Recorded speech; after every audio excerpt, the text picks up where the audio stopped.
ওই সমস্ত বান্দা বান্দিরা যদি চুপচাপ থাকে, কান লাগিয়ে কোরআনুল মাজিদটাকে স্মরণ করে, লাআল্লাকুম তুরহামুন, তাদের উপরে আমার আল্লাহর রহমতগুলি বর্ষিত হয়ে যায়। ও মুসলমান ভাইরা আমার, গতকাল হাফেজ আবু সলে আপনাদেরকে কোরআনুল মাজিদ সবিনা খতম করে শুনিয়েছেন। এ কোরআনুল মাজিদ জানারা চুপচাপ থেকে কান লাগিয়ে শ্রবণ করেছিলেন, আমার আল্লাহ তানাদের নামায় আমালে একদিকে যেমন সওয়াব দিয়েছেন, তানাদের উপরে অন্যদিকে রহমতগুলি বর্ষিত হয়ে গিয়েছে। এ দুনিয়ার জমিনে যারা আমার আল্লাহ রাব্বুল আলামিনের রহমতগুলি পায়, আমার আল্লাহ দুনিয়া যাবতীয় বিপদ আপদ বালা মুসিবত থেকে তানাদের হেফাজত করে দেন। জোরে বলুন না সুবহানাল্লাহ। করোনা ভাইরাস 2020 সালে যখন আসলো, কত মানুষ এই ভাইরাসে মারা গেল, কিন্তু আমরা যারা মুসলমান, আমরা কি মসজিদে যাওয়া বন্ধ রেখেছিলাম? বন্ধ রাখিনি, কিন্তু প্রশাসনের তরফ থেকে বলা হয়েছিল জামায়াত করা চলবে না, গ্যাদারিং এটা চলবে না। আমরা বলেছিলাম আমরা জানি, কারণ রহমতের জায়গা হলো মসজিদ, যেখানে কোরআনুল মাজিদ তেলাওয়াত হয়, আর ওখানে গেলে রহমত যেখানে থাকবে ওখানে গজব থাকবে না। পেট্রোল আর পানিকে যদি আপনাকে দিয়ে বলা হয় এক জায়গায় মিশ্রিত করুন, তো মেশাতে পারবেন? পেট্রোল পানি আলাদা হয়ে যাবেই, ওটা এক জায়গায় মিশবে না। রহমত যেখানে ওখানে গজব আসতে পারে না, আর রহমত যেখানে থাকবে ওই জায়গার গজব মানুষকে কোনো ক্ষতিও করতে পারবে না, কারণ গজবের থেকে আল্লাহর রহমত অনেক বড়। একটু জোরে হবে না? গজবের থেকে রহমত অনেক বড়। নবী মুসা আলাইহিস সালাতু ওয়াস সালামের জামানার একটা কথা মনে পড়ে গেল, যে রহমত কেন বড়, কি করে রহমত বড় হয়। ও মুসলমান ভাইরা আমার, আল্লাহর নবী মুসা কালিমুল্লাহ আলাইহিস সালাম, জানার নাম আমার আল্লাহ কোরআনুল মাজিদে সবথেকে বেশি বার উল্লেখ করেছেন। গোটা কোরআনুল মাজিদে 25 জন নবী রাসূলের নাম জিকির করা হয়েছে, অথচ যে নবীর নাম আমার আল্লাহ কোরআনুল মাজিদে বারবার তিনি বর্ণনা করেছেন, ওই নবীর নাম হলো মুসা কালিমুল্লাহ আলাইহিস সালাম। ওই নবী মুসা আলাইহিস সালাম আমার আল্লাহ রাব্বুল আলামিনের সঙ্গে তিনি কথা বলতেন বলে তানাকে কালিমুল্লাহ বলা হয়। আল্লাহ নবী মুসা আলাইহিস সালাম এক তারিখে আমার আল্লাহকে জিজ্ঞাসা করলেন, আল্লাহ আমার কওমে বনি ইসরাইল যারা, আল্লাহ আমার এই কওমের ভিতরে কোন লোকটা সব থেকে আপনার কাছে নিকৃষ্ট, কোন লোকটা আপনার কাছে সব থেকে গুনাহগার, আমি নবী মুসা এটা জানতে চাই। আমার আল্লাহ বললেন, মুসা অমুক পাহাড়ের পাশে তুমি চলে যাও, ওখানে যাওয়ার পরে দেখতে পাবে আধা বয়সী একজন মানুষ তার বেটাকে কোলে করে নিয়ে তোমার সামনে দিয়ে চলে যাবে। ওই মানুষটাই তোমার কওমের ভিতরে সব থেকে নালায়েক গুনাহগার ব্যক্তি।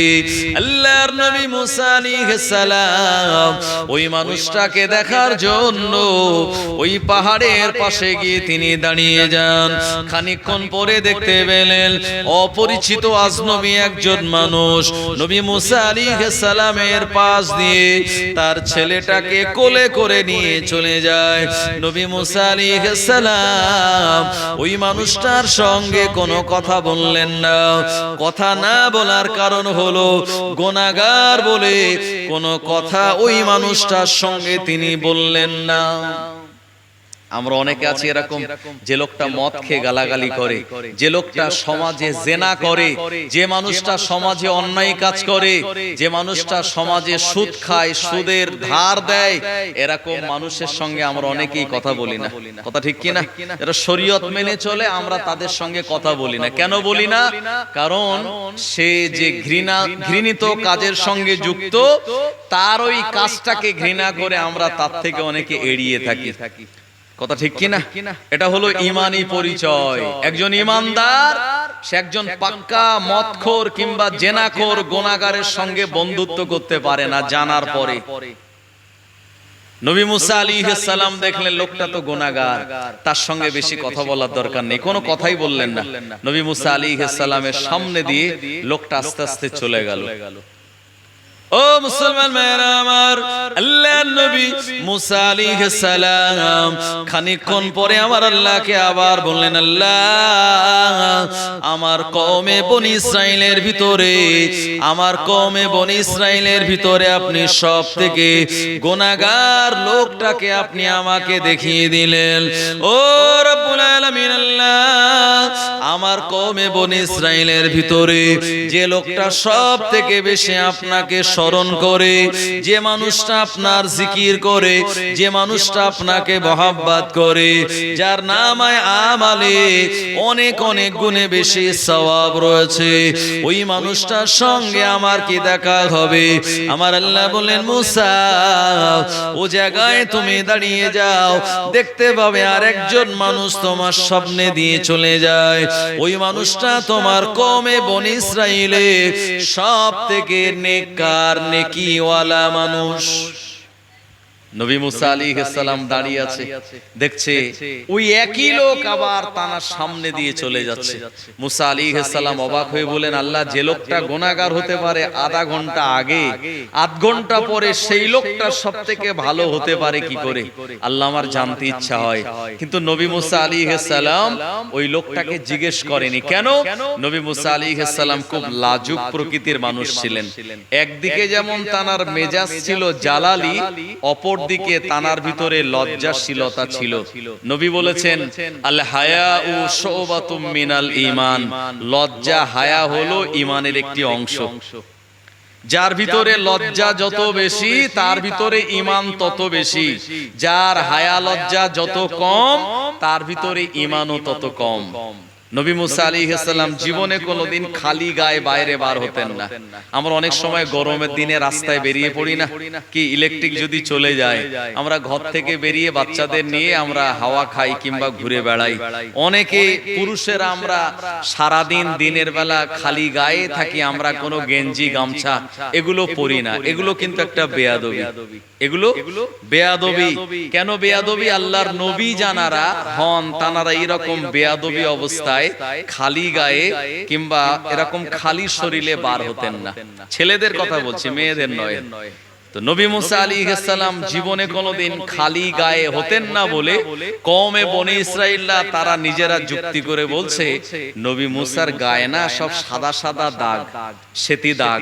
এই সাদা শ্বেতি দাগ ওনার সারা গায়ে আছে বলে উনি ওনার বডিটা লজ্জায় দেখাবে না বলে তাই গায়ের গেঞ্জি কিংবা জামাটা খোলে না। এটা মানুষের অনুমান।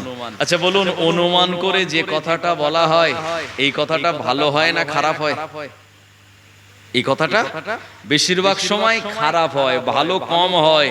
দেখা গেল কেউ হয়তো কোন পুরুষ তার বোনটাকে নিয়ে মোটরসাইকেলের পিছনে হয়তো নিয়ে যাচ্ছে জালালপুর মার্কেটে।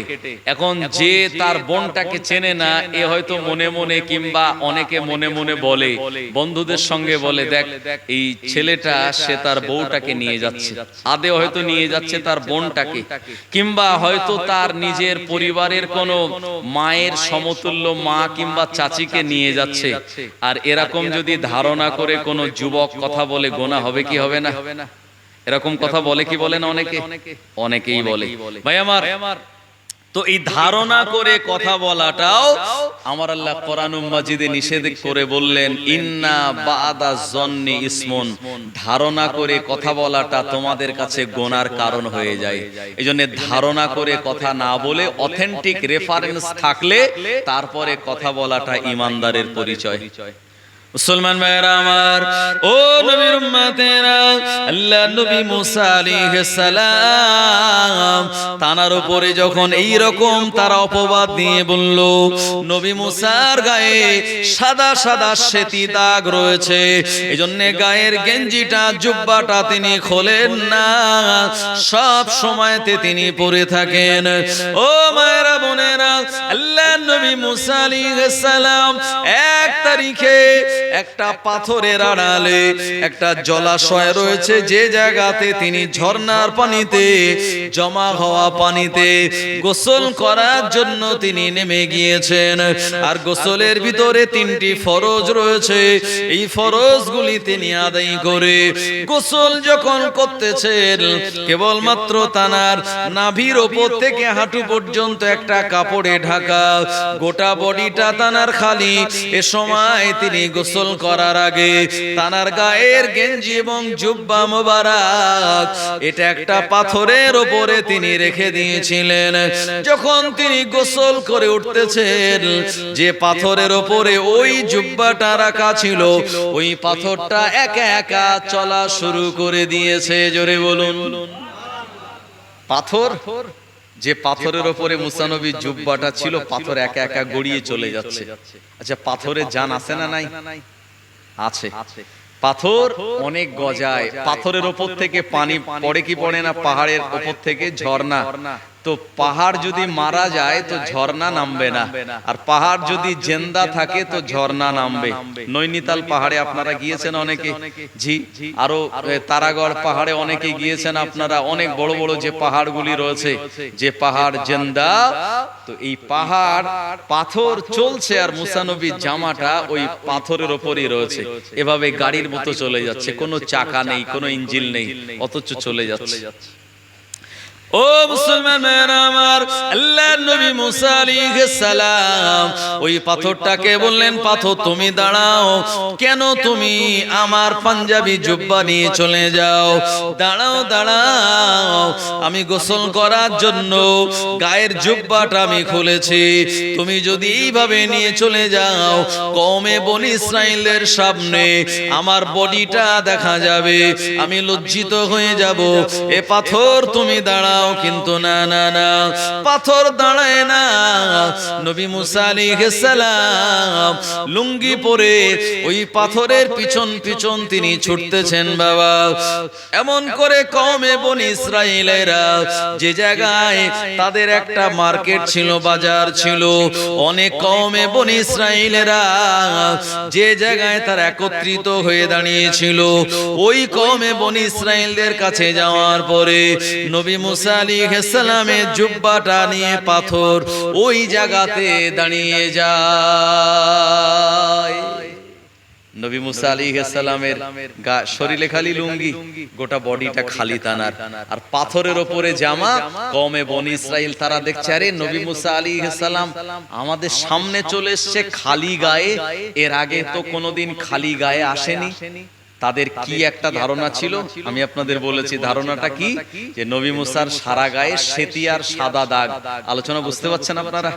তো ওরা ধারণা করে কথাটা বলেছিল, যেটা আমার আল্লাহ রাব্বুল আলামিনের সহ্য হয়নি। কারণ একজন নবীর ব্যাপারে তহমত লাগাবে, অপবাদ লাগাবে, আর আমার আল্লাহ সেটা মেনে নেবেন, এটা হতে পারে না। কওমে বনি ইসরাইলরা তারা সবাই মানে জিভে কামড় দিয়ে বলছে, আরে আমরা নবী মুসা আলাইহিস সালামের বডি নিয়ে ধারণা করে বলেছিলাম গায়ে শ্বেতি দাগ, তো এই জন্য গায়ের জুব্বা খোলেন। আরে দেখ দেখ নবী মুসা আলাইহিস সালামের চেহারাটা, বডিটা কত সুন্দর নুরানি চেহারা। ওরা সবাই বললে এতদিন আমাদের ধারণাটা ভুল ছিল। একটু জোরে হবে না?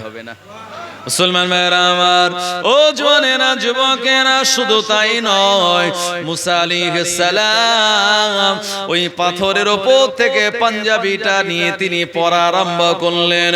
কিন্তু বগল যখন উঁচু করলেন, টিউবলাইটটা যেমন জলজল করে জ্বলছে, নবী মুসা আলাইহিস সালামের এই বগলের তলাটাকে আমার আল্লাহ এত উজ্জ্বল করেছিলেন।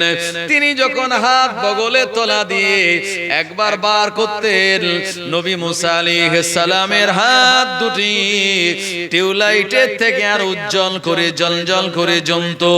আল্লাহর নবী মুসা আলাইহিস সালাম আমার আল্লাহকে জিজ্ঞাসা করে বলেন, আল্লাহ আমার এইভাবে বডিটাকে কওমে বনি ইসরাইলদের সামনে এ পাথর কেন কেমন করে দেখিয়ে দিল? আমার আল্লাহ জানিয়ে দিলেন, মুসা তোমার ব্যাপারে কওমে বনি ইসরাইল অপবাদ দিয়েছিল, তোমার গায়ে গায়ে শ্বেতি দাগ, আমি আল্লাহ তোমার বডিটাকে কত সুন্দর করেছি এটা দেখানোর জন্য পাথরকে নির্দেশ দেওয়া হয়েছিল। এ কারণে পাথর কওমে বনি ইসরাইলদের সামনে গিয়ে তোমার জুব্বা নিয়ে দাঁড়িয়ে যায়। ও নবী মুসা, আমি আল্লাহ তোমায় বড় ভালোবাসি, এজন্য তোমার বিরুদ্ধে যারা অপবাদ দেবে আমি আল্লাহ তাদের অপবাদের জবাবটা কুদরতি ক্ষমতায় দিয়ে দেব। জোরে বলুন সুবহানাল্লাহ। নবী মুসা আলাইহিস সালাম ওই লোকটাকে জিজ্ঞেস করতে লজ্জাবোধ করেছেন যে তুমি খানিকটা আগে এত গুনাহগার ছিলে, হঠাৎ করে কি করে এত নেকিওয়ালা হয়ে গেলে? আমার আল্লাহকে বলছেন নবী মুসা আলাইহিস সালাম, আল্লাহ এই লোকটা সবথেকে গুনাহগার ছিল খানিকটা আগে, এখন সবথেকে নেককার কেন হলো? ভাই আমি ওয়াজ কি করতেছিলাম যে রহমত যেখানে ওখানে গজব থাকে না, এটার উপরে আমি বলছি আপনাদের। তো রহমত আল্লাহ পাকের কত বড় দেখুন। এ সময় নবী মুসা আলাইহিস সালাম আল্লাহকে বলছে, আল্লাহ লোকটা এত গুনাহগার থেকে এত নেককার হলো কি করে?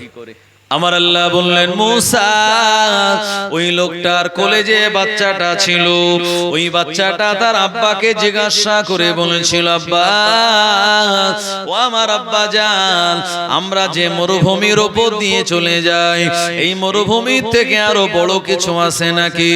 ওই লোকটা জবাব দিয়ে বলেছিল, বেটা মরুভূমির থেকে বড় হলো আল্লাহ পাকের বানানো সমুদ্রগুলি। এরপরে বাচ্চাটা আমার জিজ্ঞাসা করলো, আব্বা সমুদ্রের থেকে বড় কিছু আছে নাকি? লোকটা জবাব দিয়ে বলেছিল, বেটা সমুদ্রের থেকে বড় হলো আমার আল্লাহ পাকের বানানো মরুভূমিগুলি। ওই বাচ্চাটা আবার বলল, আব্বা মরুভূমির থেকে আরো বড় কিছু আছে নাকি? ওই মানুষটা জবাব দিয়ে বলল, বেটা রে এমন করে এর থেকে আরো বেশি বড় হলো আল্লাহ পাকের আসমান। ওই বাচ্চাটা বলল, আব্বা আসমানের থেকে আরো বড় কিছু আছে নাকি? ওই লোকটা জবাবে বলেছিল, বেটা সারা জীবনে আমি যা গুনাহ করলাম সব থেকে বড় হলো আমার জীবনের গুনাহ সমূহ। ওই বাচ্চাটা আবার প্রশ্ন করে বলল, আব্বা আপনার গুনাহ থেকে আরো বড় কিছু আছে নাকি?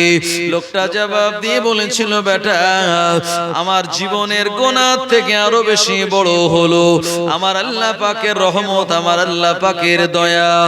ও নবী মুসা, ওই লোকটার জবান দিয়ে যখন আমার রহমতের প্রতি এত আশা তার জাগলো, আমার রহমতটাকে সে বড় করে দেখলো, আমি আল্লাহ আমার রহমতের দরিয়াতে জোশ মারলো, ওই সামান্যতম কথার বিনিময়ে কথাটাকে কবুল করে নিয়ে ওই বান্দাটার সারা জীবনের গুনাহগুলিকে আমি আল্লাহ নেকিতে পরিবর্তন করে দিয়ে কওমে বনি ইসরাইলের ভিতরে সব থেকে নেককার লোক বানিয়ে দিলাম।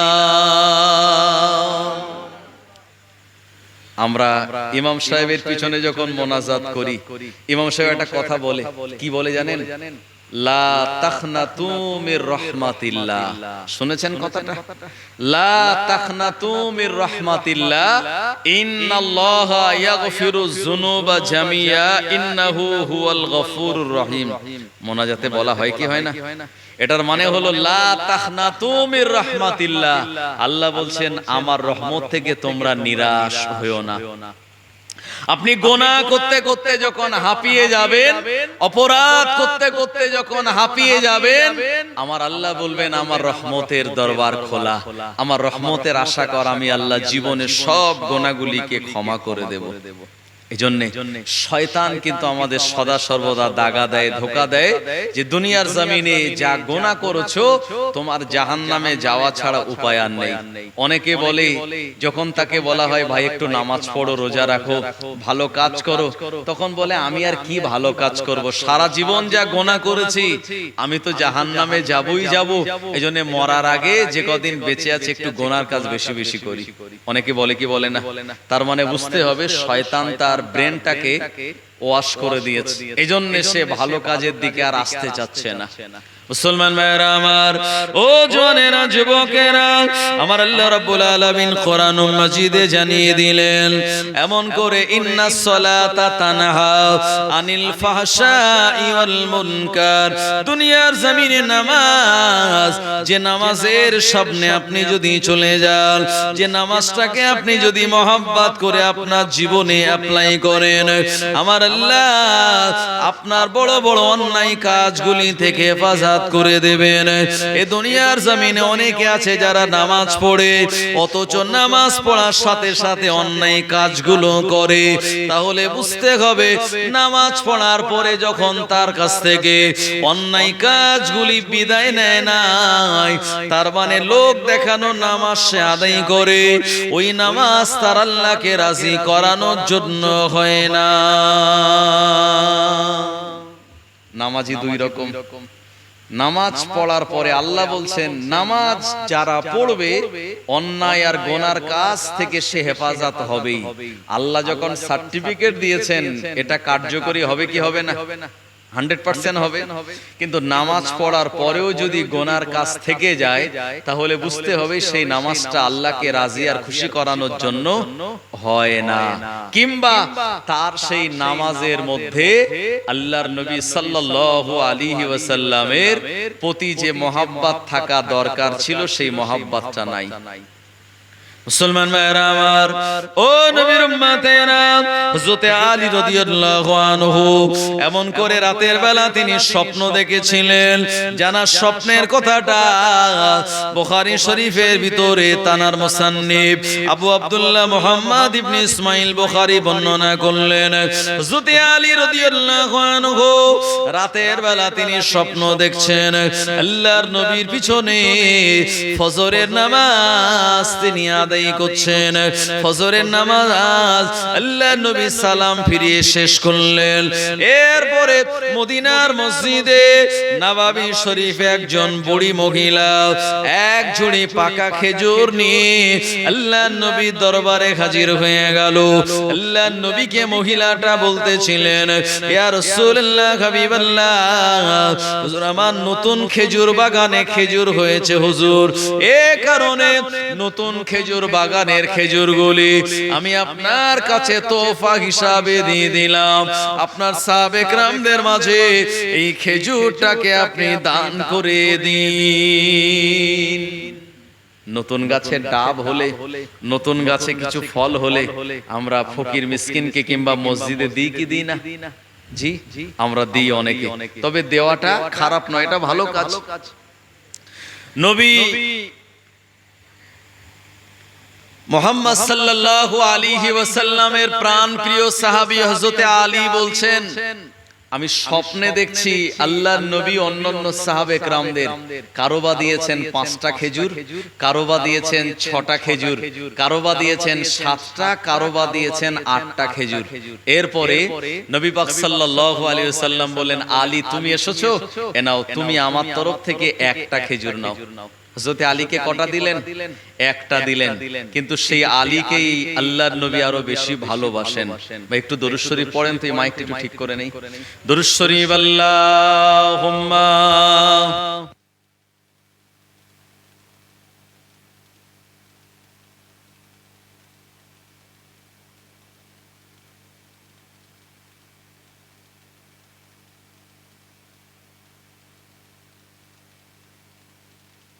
दे इश्क का जाम, मुझको पिला दे इश्क का जाम, तू आका और मैं हूँ गुलाम, मुझको पिला दे इश्क का जाम, तू आका और मैं हूँ गुलाम, रब के दुलारे तुम ही तो हो, सबका सहारे तुम ही तो हो, आए आए जितने नबी दुनिया में सबसे प्यारे तुम ही तो हो।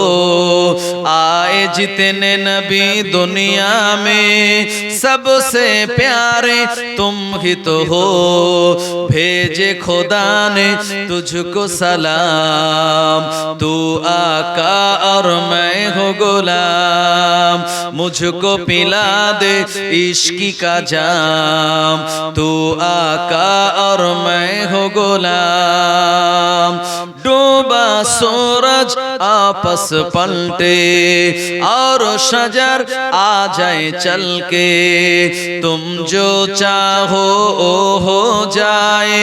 पल में क्या से क्या हो जाए, तुम जो चाहो ओ हो जाए। पल में क्या से क्या हो जाए, अल्लाह ही जाने तेरा मकाम। तू आका और मैं हो गुलाम, मुझको पिला दे इश्की का जाम। तू आका और मैं हो गुलाम। अल्लाहुम्मा सल्ले अला सय्यिदिना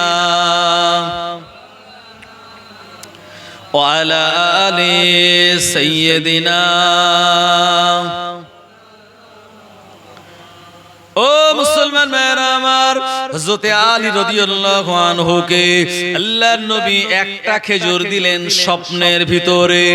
এরপরে খেজুরটা হযরতে আলী রাদিয়াল্লাহু আনহু মুখের ভিতরে দিয়ে চিবাতে লাগলেন। চিবাতে চিবাতে এমন সময় মদিনার মসজিদে হযরতে বেলালের আযানের আওয়াজ শোনা যায়, আসসালাতু খায়রুম মিনান নাওম। ও মায়েরা বোনেরা, হযরতে আলী রাদিয়াল্লাহু আনহুর ঘুম ভেঙে গেল। মদিনার মসজিদে ওযু বানিয়ে নামাজে চলে গেল।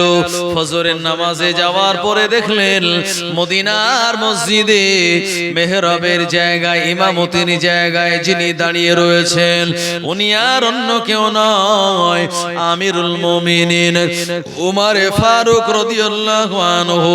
হযরতে আলী রাদিয়াল্লাহু আনহু উমর ফারুকের পিছনে ফজরের নামাজ আদায় করলেন। এরপরে সালাম ফিরানোর পরে হযরত ওমর ফারুক রাদিয়াল্লাহু আনহুকে লক্ষ্য করে মদিনার মসজিদে নববী শরীফে একজন বুড়ি মেয়ে ছেলে একটা ঝুড়ি করে খেজুর নিয়ে ওমর ফারুকের দরবারে দিয়ে বললেন, হুজুর এটা আমার নতুন খেজুর বাগানের খেজুর, আমি আপনাকে হাদিয়া দিলাম, আপনি খেজুরটাকে গ্রহণ করে সাহাবে কেরামদের মাঝে বন্টন করুন। ওমর ফারুক রাদিয়াল্লাহু আনহু এ সময় খেজুরটা অন্যান্য সাহাবী কাউকে দিলেন 5টা, কাউকে দিলেন 6টা, কাউকে দিলেন 4টি। এরপরে হযরত আলী রাদিয়াল্লাহু আনহুকে ওমর ফারুক রাদিয়াল্লাহু আনহু একটা খেজুর দিয়ে দিলেন।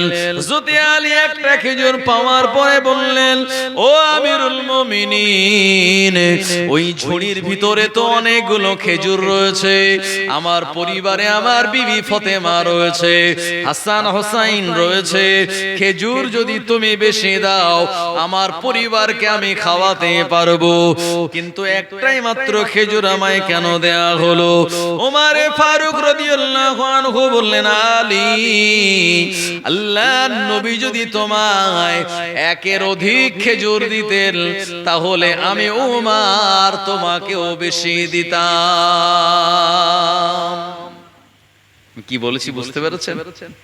আলী স্বপ্ন দেখেছেন যে খেজুর আল্লাহর নবী তানাকে একটা দিয়েছেন, খেজুর খেয়েছেন, খেজুরের যে স্বাদ হযরতে আলীর জবানে তখনও লেগে আছে।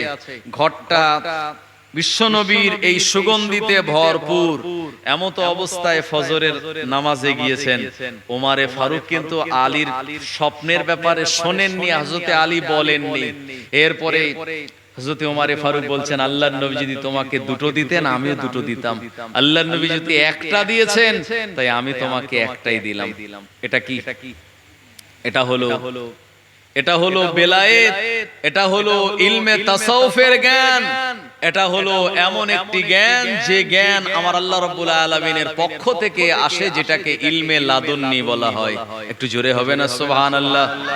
এজন্য জানারা সাহাবে কেরাম গণেরা ছিলেন, তানারা একদিকে নবী পাক সাল্লাল্লাহু আলাইহি ওয়াসাল্লামের যেমন সাহাবী ছিলেন, অপর দিকে ইলমে তাসাউফের উপরে তানাদের এত আগাধ পাণ্ডিত্য ছিল যে আধ্যাত্মিক জ্ঞান সবাইয়ের ভিতরেই ছিল, যেটাকে আমরা ইলমে বাতিন বলি। দুনিয়ার জমিনে আজকে আলেম ওলামা আমরা যারা, আমাদের কাছে ইলমে জাহির আছে, মানে প্রকাশ্য ইলম, এই অল্প ইলম আমাদের কাছে আছে বলেই আমরা মাঝে মাঝে অনেক বড় বড় অহংকারী কথা বলে ফেলি। কথা ঠিক কিনা? যে রাস্তা দিয়ে এলেম ঢোকে, ওই রাস্তা দিয়ে অহংকার ঢোকে। তবে সেই অহংকারটা ততক্ষণ আপনার আমার ভিতরে থাকে যতক্ষণ সেই ইলমটাকে নিয়ে কোনো পীরের দরবারে না যাওয়া হয়। কোন পীরের দরবারে যখন গিয়ে বায়াত হওয়া যায়, তখন সেই পীরের আদেশে যে আমালগুলি করা হয়, ওই আমালগুলির এতটা তেজ, এতটা গরম, যে গরমের কারণে অহংকার আর আমাদের ভিতরে থাকতে পারে না। তখন ওই আলেমগুলো তানাদের মস্তকটা নত হয়ে যায়, তানাদের ভিতরে শিষ্টাচার, আদব আর ভদ্রতা চলে আসে। একটু জোরে বলুন সুবহানাল্লাহ। মুসলমান ভাইরা আমার, ফুরফুরা শরীফের মুজাদ্দিদে জামান আলা হযরত দাদা হুজুর পীর কেবলা রাহমাতুল্লাহ আলাইহির দরবারে বসিরহাট আল্লামা তিনি গিয়েছিলেন। আমার আল্লাহ তানাকে অনেক বড় দরওয়াজার আলেম বানিয়েছিলেন। ও জওয়ানেরা, যুবকেরা, অনেকে বসিরহাট আল্লামাকে বলেছিলেন, রুহুল আমিন, তুমি এমন করে আলিয়া মাদ্রাসাতে ফার্স্ট ক্লাস পাস হয়ে যাও, সব জায়গাতে তোমার ভালো রেজাল্ট, ভালো ইলম তোমার ভিতরে রয়েছে, অথচ তুমি ফুরফুরার আবু বকরের দরবারে কেন যাও? বসিরহাটের আল্লামা তিনি বলেছিলেন, এমন করে ফুরফুরার পীর মুজাদ্দিদে জামান তানার ভিতরে আমার আল্লাহ ইলমে বাতিনি দিয়েছেন, ইলমে তাসাউফ দিয়েছেন, ইলমে লাদুন্নি দিয়েছেন।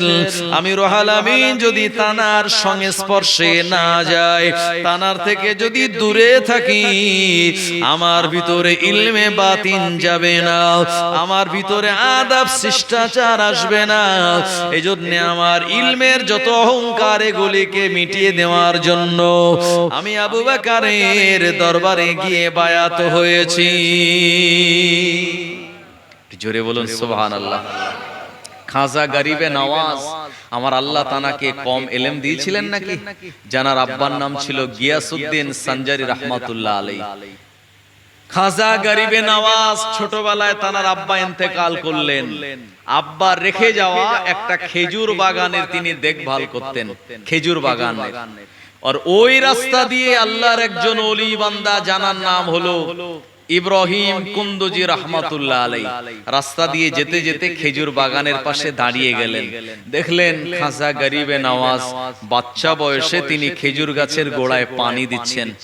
এই সময় আল্লাহর ওলি বলেন, এ বাবা মহিউদ্দিন, তোমাকে আমার আল্লাহ খেজুর গাছের গোড়ায় পানি দেওয়ার জন্য দুনিয়ায় পাঠায়নি, আমার আল্লাহ তোমায় পাঠিয়েছে ইমানদারের ইমানের গোড়ায় পানি দিয়ে তাদের ইমানটাকে তেজি করা, বেঈমানদের কাছে ইমান নিয়ে গিয়ে তাদেরকে ইমানদার বানানোর কাজটা আল্লাহ তোমার দিয়েছে।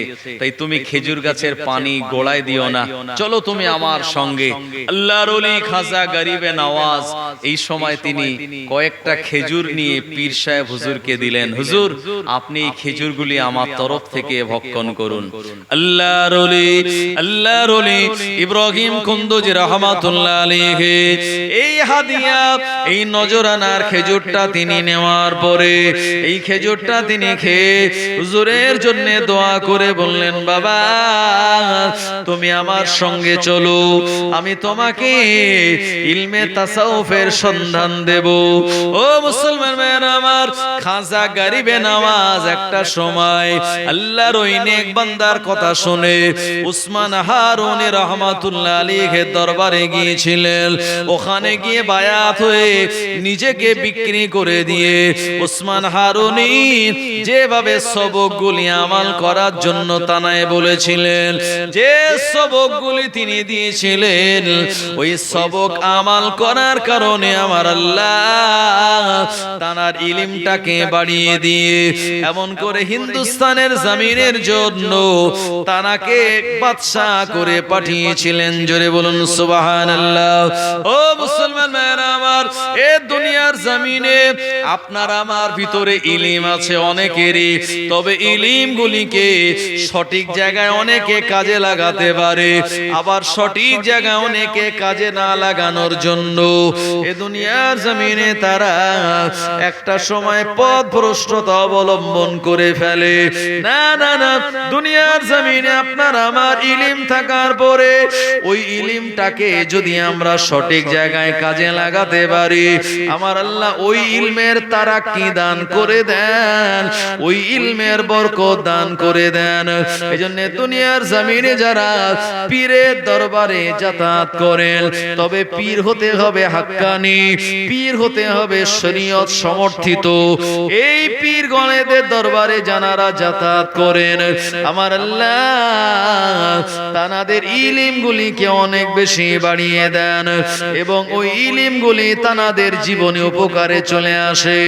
ও মুসলমান ভাইরা আমার, এজন্য আল্লাহ পাকের দরবারে আমরা দোয়া চাই, আল্লাহুম্মা ইন্নী আসআলুকা ইলমান নাফিয়া ওয়া রিজকান ওয়াসিয়া ওয়া শিফাআন মিন কুল্লি দাইন।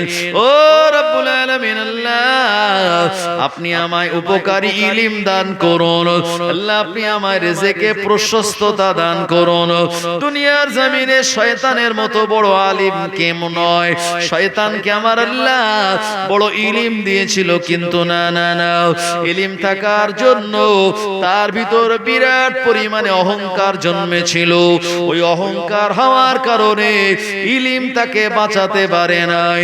দুনিয়ার জমিনে শয়তান বরবাদ হয়ে জাহান্নামে চলে যাবে। ও নবীর উম্মতেরা, জওয়ানেরা, যুবকেরা, আপনার আমার ভিতরে যতটুকু আল্লাহ ইলম দিয়েছেন, ওই ইলমটা অনুযায়ী আমরা যদি আমাল করতে পারি, কোন পীরের হাতে বায়াত হয়ে তানার দেওয়া সবক যদি আল্লাহ আমাদের আমাল করার মতো সুযোগ দেন, আমার আল্লাহ তখনই ইলমগুলিকে উপকারী ইলম বানিয়ে দেন। জোরে বলবেন না ভাই? আমার ওয়াজটা কি আপনাদের কাছে শক্ত লাগছে? আমি যা বলছি বুঝতে পারছেন? যেহেতু এই কথাটা, এই কথাগুলি এজন্যই বলছি, মানে আবু সালেহ আলেম হচ্ছে এবং এই পরিবার থেকে দুজন আলেম হচ্ছে, আর আমিও আলেম, তাই না? আল্লাহ যতটুকু দিয়েছেন, তবে আলেম আমি বড় নয়, ছোট আলেম। তো এই জন্য ইলিম সবারই কম বেশি আছে, ইলিমগুলিকে সঠিক জায়গায় কাজে লাগানো দরকার, তা না হলে পথভ্রষ্টতা চলে আসবে কি আসবে না? কারণ একদল আলেমেরাই তারা বলেছে যে নবী আমাদের মতোই বড় ভাই। বলেছে কি বলেনি? জোরে বলুন নাউজুবিল্লাহ। আচ্ছা, এটা কি কোনো আমলোক বলেছে? আমলোক বলেছে কি? এই কথাটা আমলোক বলেনি, আলেম বলেছে যে নবী আমাদের মতোই বড় ভাই। একদল আলেম বলেছে। আবার আরেক দল আলেম তারা বলল নামাজের ভিতরে যদি স্ত্রীর খেয়াল আসে তো নামাজ হয়ে যাবে, নামাজের ভিতরে যদি নবীর খেয়াল চলে আসে নামাজটা বাতিল হয়ে যাবে। জোরে বলুন, জোরে বলুন নাউজুবিল্লাহ। আচ্ছা, এই কথাগুলি কারা বললো? আম মানুষ বলেনি, আলেম বলেছে। এই জন্যে আলেম যদি পথভ্রষ্ট হয়, সমাজ গোটা পথভ্রষ্ট হয়ে যাবে। আর আলেম যদি সঠিক জায়গায় চলে, তাহলে গোটা সমাজ সঠিকভাবে চলবে। কথা ঠিক বললাম না ভুল বললাম? মুসলমান ভাইরা আমার, ও জওয়ানেরা, যুবকেরা, এজন্য সব আলেম কিন্তু হাক্কালি আলেম নয়। এ দুনিয়ার জমিনে যারা হাক্কানি আলেম, এমন করে ফুরফুরা শরীফের মুজাদ্দিদে জামান আলা হযরত দাদা হুজুর পীর কেবলা রাহমাতুল্লাহ আলাইহির স্বাধীন নবে বসিরহাট আল্লামাকে আমার আল্লাহ এমন করে হাক্কানি আলেম বানিয়েছিলেন, জানার ইলমটা এত বেশি পরিমাণে আমার আল্লাহ তারা কি দান করে দিয়েছিলেন। আল্লাহর ওলি বসিরহাট আল্লামা আরবের জমিনে গিয়ে খালি ইলমের উপরে, খালি ইলম সাবজেক্টের উপরে 3 ঘন্টা তিনি ওয়াজ করেছিলেন। আলেমের বড় বড়, আরবের বড় বড় আলেমেরা, আরবের বড় বড় উলামারা, তানারা বসিরহাট আল্লামার ওয়াজ শুনে অবাক হয়ে গিয়েছিলেন। বাংলার জমিনে এত সহিভাবে কোরআন মাজিদের আয়াত হাদিসগুলি এত সহিভাবে আরবি জবানে কথা বলতে পারে, এটা তো আমাদের জানা ছিল না। ইলমের উপরে 3 ঘন্টা বয়ান শুনে আরবের আলেমেরা, আরবের উলামা গণেরা অবাক হয়ে বসিরহাট আল্লামাকে সার্টিফিকেট দিয়ে বলেছিলেন ইনি হলেন বাংলার বাঘ। জোরে বলুন। এত বড় আলেম তিনি ছিলেন, আর আল্লাহ তাআলাকে এতটা ইলম দিয়েছিলেন আরবিতে ওয়াজ করা। চারটিখানি ব্যাপার। এখন আমরা যারা এসেছি, আমাদের যদি বলে আরবিতে একটু ওয়াজ করুন তো, কি যদি আমাদের বলা হয়, আমরা হয়তো এদিক সেদিক করে 10-15 মিনিট পারবো, তারপরে কি টয়লেট কোন দিকে খুঁজতে হবে, কি হবে না? অনেক হুজুর আছে যাদের আরবিতে ওয়াজ করতে বললে পারবে কি পারবে না? পারবে না। আবার অনেকে আছে পারবে বিলকুল। ফুরফুরা শরীফের মেজলা হুজুর পীর কেবলা রাহমাতুল্লাহ আলাইহি, যিনি আরবি জবানে ওয়াজ করতে পারতেন। এ আপনাদের যিনি ইমাম সাহেব, তিনিও বড় আলেম, কিন্তু হয়তো ইমাম বলে আপনারা তো দাম দেন না। কি ইমাম বলে আপনারা হয়তো অনেকে দাম দিতে চান না। তিনি একটা গজল পড়ে মালেকা বলে, তাই না? তো বালুয়া চলার অনেকেই বলে এই মালেকা বললো মানে হুজুর এই মালেকাই গজল ছাড়া আর কিছু জানে না। কি অনেকে আবার বলে মানে মালেকা গজল হলেই ভাবে সে আমাদের ইমাম সাহেব উঠেছে। কথা ঠিক কিনা? তো এরকম একটা ধারণা আপনাদের। আসলে গজলটা কিন্তু ফার্সি গজল। এই গজলটা পড়তেন পীর আল্লামা সাইফুদ্দিন হুজুর রাহমাতুল্লাহ আলাইহি, যিনি 2018 সালে 1 জানুয়ারি দুনিয়া জমিন থেকে ইন্তেকাল করেছিলেন। ফার্সি নবীর শানে এই গজল এর অর্থ অত্যন্ত সুন্দর, কিন্তু আমরা যেহেতু বাঙালি, বালুয়াচড়া আর 24 পরগনা যেখানেই বলুন আমরা বাঙালি, তো আমাদের যদি ফার্সি আর আরবি বলা হয় তো আমরা বুঝি না। এজন্য আমরা মালেকা শুনে একটু মাঝে মাঝে মাজাক করি। কথা ঠিক বলছি না ভুল বলছি? মুসলমান ভাইরা আমার, ও জওয়ানেরা, যুবকেরা, বসিরহাট আল্লামা আমার আল্লাহ তাআলাকে বড় মাপের আলেম বানিয়েছিলেন। এমন করে দুনিয়া জমিন থেকে যখন বিদায় নিয়েছিলেন, ডাক্তারেরা তানার বডিটা পরীক্ষা করে বললেন এত বেশি ইনি রাত জেগেছেন, এত বেশি দিমাগ দিয়ে চিন্তা ভাবনা করে কিতাব পত্র রচনা করেছেন, তানার শরীরে সব রক্তগুলি পানি হয়ে গিয়েছে। আমাদের শরীরে এমন করে শ্বেত কণিকা, লোহিত রক্ত কণিকা রয়েছে। ও মুসলমান ভাইরা আমার, আমাদের শরীরে রক্তের ভিতরে হিমোগ্লোবিন রয়েছে। ওই হিমোগ্লোবিনের জন্য আমাদের রক্তের রং কিন্তু লাল। যাদের শরীরে হিমোগ্লোবিন থাকে না, তাদের শরীরে রক্তগুলি কিন্তু সাদা। চিংড়ি মাছের রক্ত কিন্তু শরীরে রয়েছে, রক্ত কিন্তু চিংড়ি মাছের সাদা, মানে হিমোগ্লোবিন তার শরীরে নাই। বসিরহাট আল্লামা এত ইলমের উপরে চর্চা করেছিলেন। আমার আল্লাহ কোরআন হাদিস ঘেটে ঘেটে এত সুন্দর করে কিতাবগুলি তিনি রচনা করেছিলেন। বসিরহাট আল্লামা মুজাদ্দিদে জামানের অনুমতি ক্রমে তার শরীরের ওই রক্তগুলি পানির মতো হয়ে গিয়েছিল ইলমের উপরে খাটাখাটনি করার জন্য।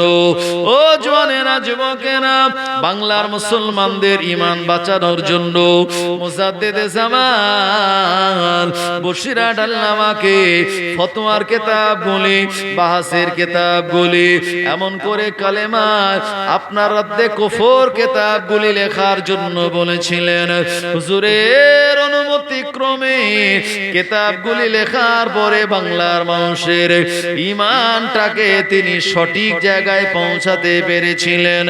ও জওয়ানেরা, যুবকেরা, এই জন্য আমরা যারা মুসলমান ঘরে জন্মগ্রহণ করলাম, আমাদের দায়িত্ব হলো তলাবুল ইলমি ফরিদাতুন আলা কুল্লি মুসলিমিন আও মুসলিমা।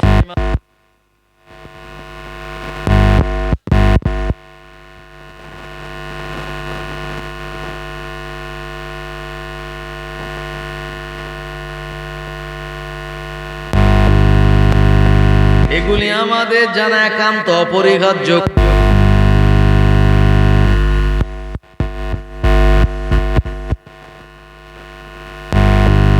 পরিবারের বাচ্চাটাকে আলেম বানাতে পারেন, হাফেজে কোরআন বানাতে পারেন।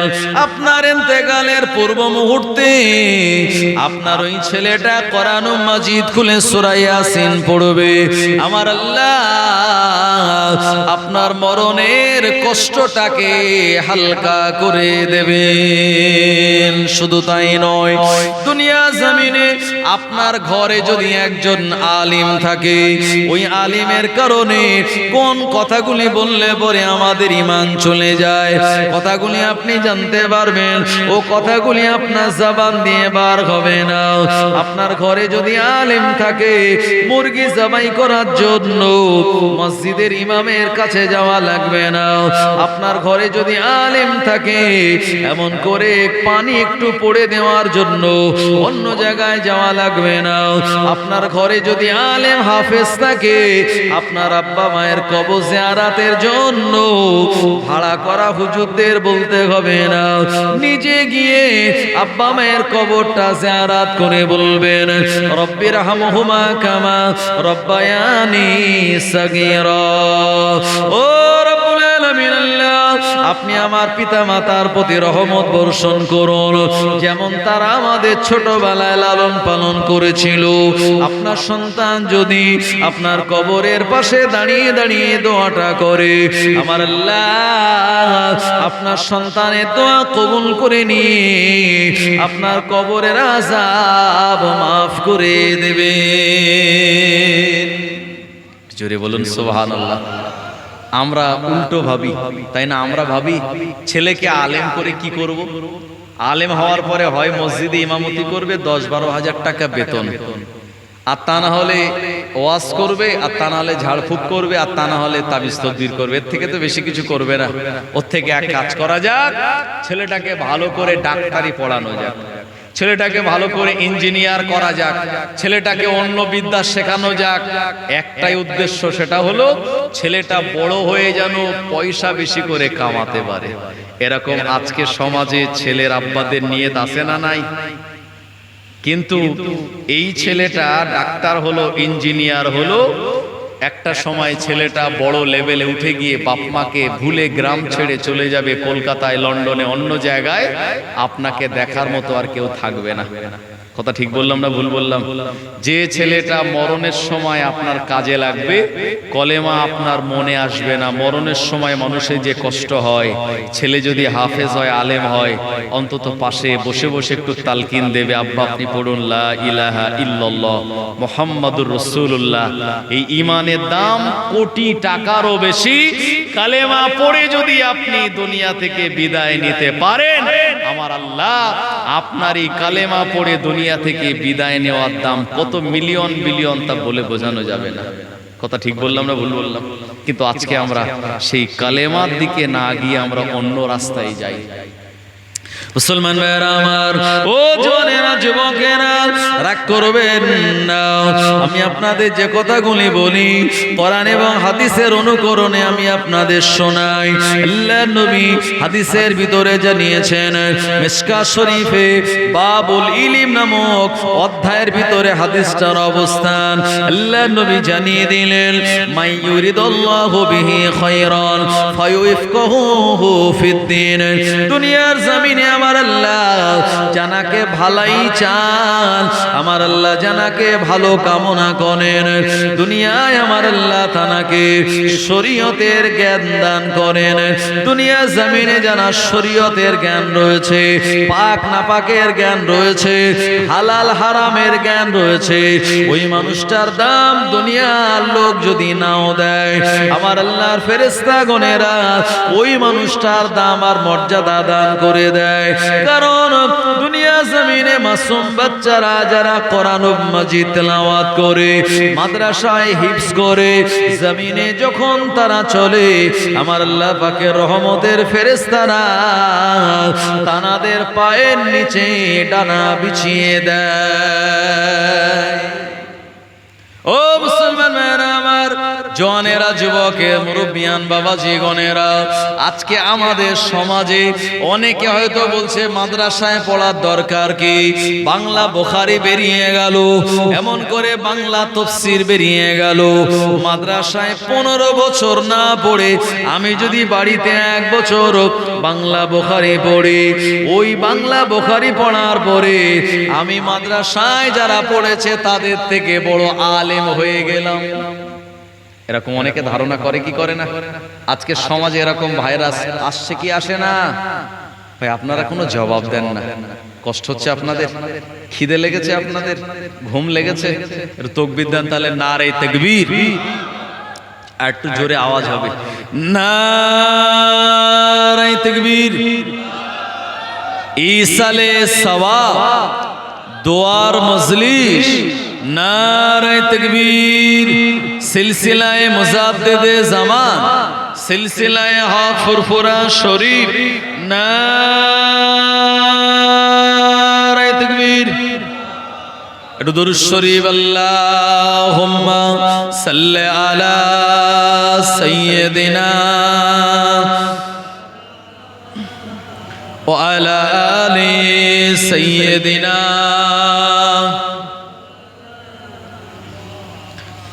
এই পৃথিবী সৃষ্টি তোমার নামের উসিলায়, এই পৃথিবী সৃষ্টি তোমার নামের উসিলায়।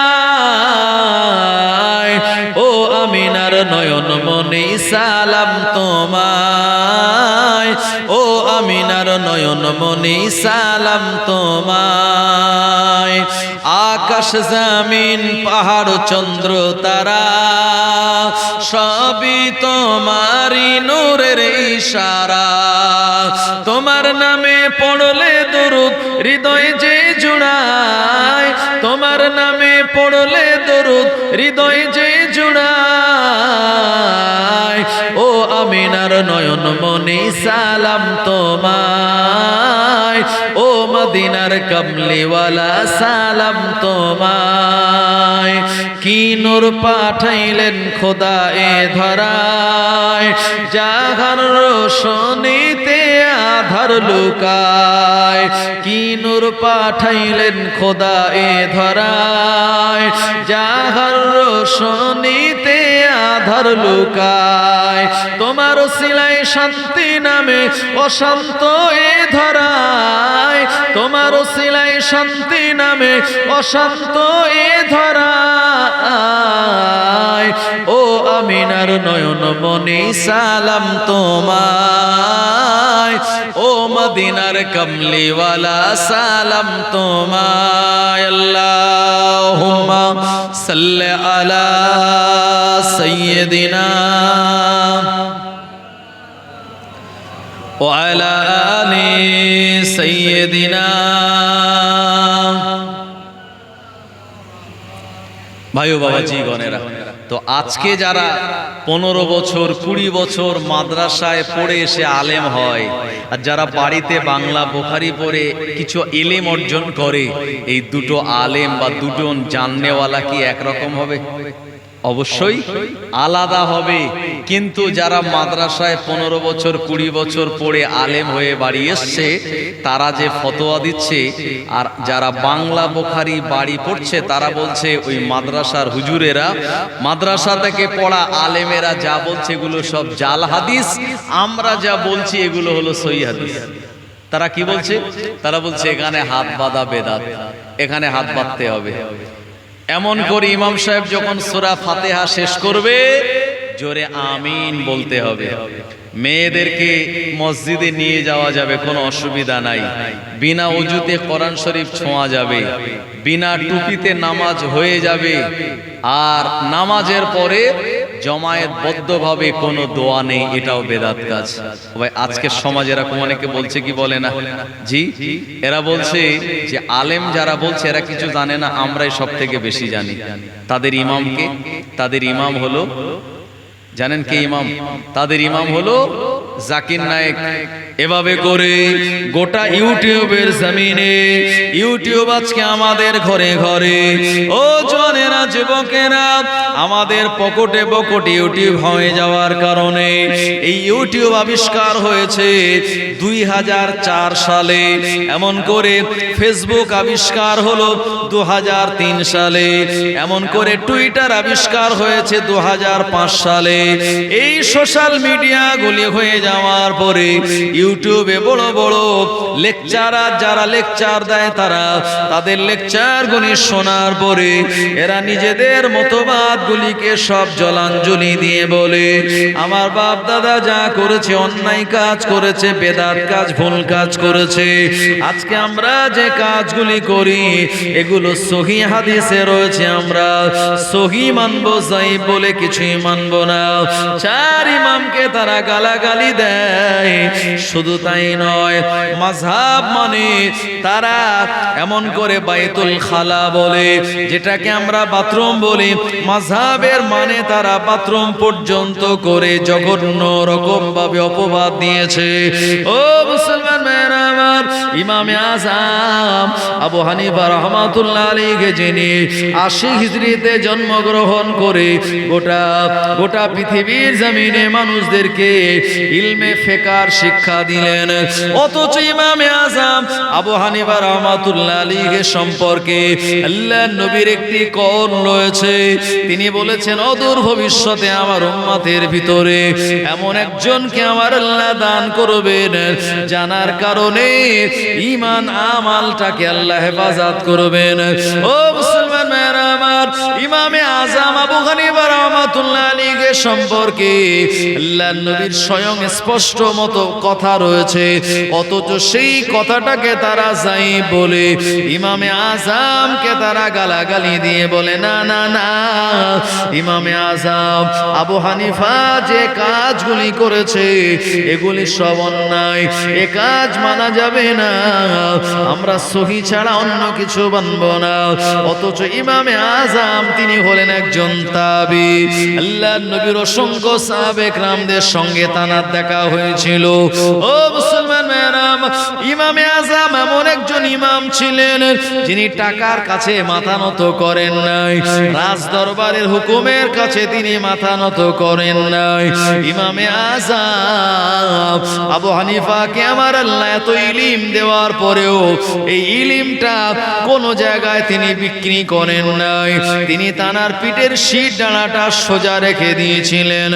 ও জনেরা, তৎকালীন সময় বাদশাহ মানসুর বলেছিল, ও জগৎ বিখ্যাত ইমাম, আমার কয়েকজন ছেলে রয়েছে, আমার ওই বেটাগুলিকে ইলম শিক্ষা দেওয়ার জন্য আমার বাড়ি তোমায় আসা লাগবে।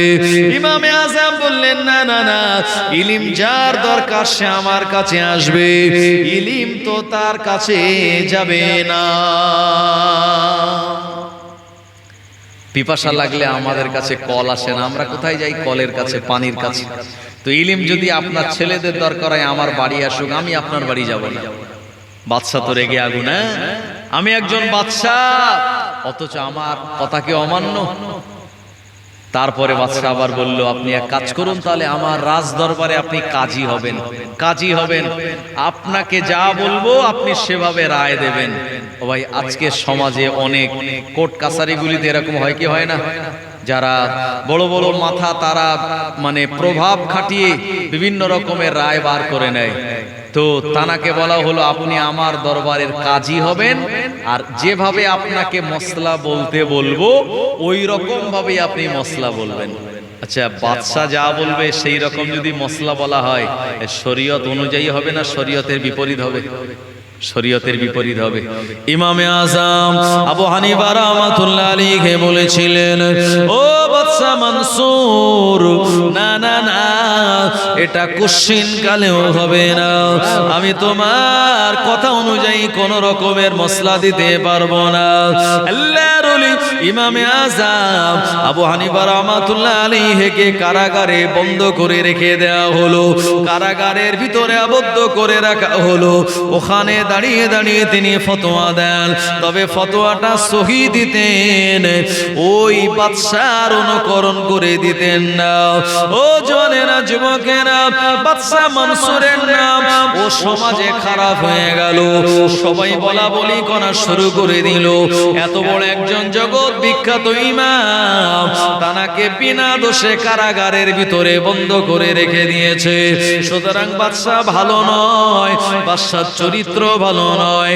বাদশা হিংসা করে তানার উপরে এভাবে অত্যাচার করে। বাদশা মানসুর দেখলো, না না না, আমার বিরুদ্ধে সমাজের মানুষেরা কথা বলে, এটা তো হতে দেওয়া যাবে না। একটা সময় জনগণ আমার পিছন থেকে চলে যাবে, ইমামে আযমকে দুনিয়ার জমিনে বাঁচিয়ে রাখা যাবে না। ও মুসলমান ভাইরা আমার, কারাগারের ভিতরে খাবারের ভিতরে বিষ দিয়ে দিল। ইমামে আযম তিনি এতটা ক্ষুধার্ত হয়ে পড়লেন, কয়েকদিন খাবার না দিয়ে যখন খাবারের ভিতরে বিষ দিয়ে দিল, ও ভাইরা বোনেরা, আল্লাহর নেক বান্দা আমাদের ইমাম ইমামে আযম আবু হানিফা রাহমাতুল্লাহ আলাইহি ওই বিষ মেশানো খাবার খেয়ে তিনি অসুস্থ হয়ে পড়লেন। ওই কারাগারের ভিতরে 150 হিজরিতে জনমের মতো তিনি শহীদ হয়ে যান। ইন্না লিল্লাহি ওয়া ইন্না ইলাইহি রাজিউন। জীবন দিয়ে দিয়েছেন, কিন্তু না না না, শরীয়তের বিপরীতে কোনো মশলা তিনি দেন না।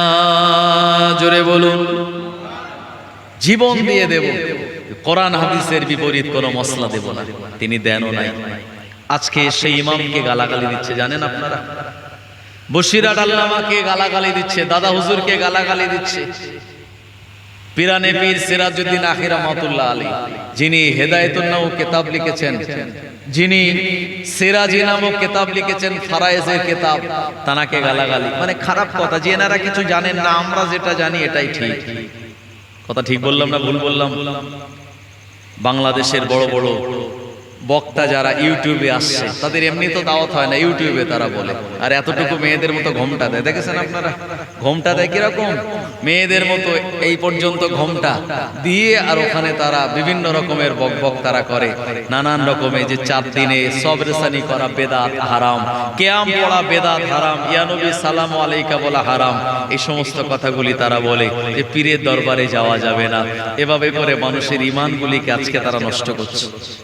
মুসলমান ভাইয়েরা আমার, কিন্তু না না না, আপনায় আমায় জেনে রাখা দরকার, দুনিয়া জমিনে আমরা যাদের অনুসরণ করি, ফুরফুরা শরীফের মুজাদ্দিদে জামান আলা হযরত দাদা হুজুর পীর কেবলা রাহমাতুল্লাহ আলাইহিকে আমার আল্লাহ যাতাই বড় আলেম করেন নাই, অনেক বড় মর্যাদার আলেম তানায় বানিয়েছিলেন, জামানার মুজাদ্দিদ তানায় করেছিলেন। শুধু তাই নয়, মেদিনীপুরের জমিনে আল্লাহর একজন ওলি রয়েছেন, জানার নাম হলো হাজী মুস্তাফা মাদানী রাহমাতুল্লাহ আলাইহি।